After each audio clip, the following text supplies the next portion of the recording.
Bugün sizlerle birlikte kabak tatlısı yapacağız. Şimdi ilk önce kabakları... bekleyin. Evet, ilk önce kabakları döktük.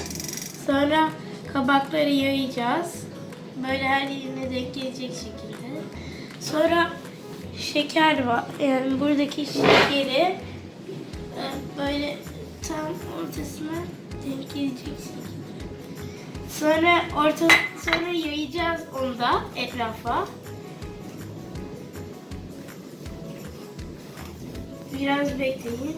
Yayıyoruz. Ne kadar kabağa ne kadar şekerdi Dahancığım? 1 kilo kabağa 100 gram şekeri dökeceğiz tencereye. Şimdi kapağı kapatacağız ve yaklaşık bir gün bekleyeceğiz.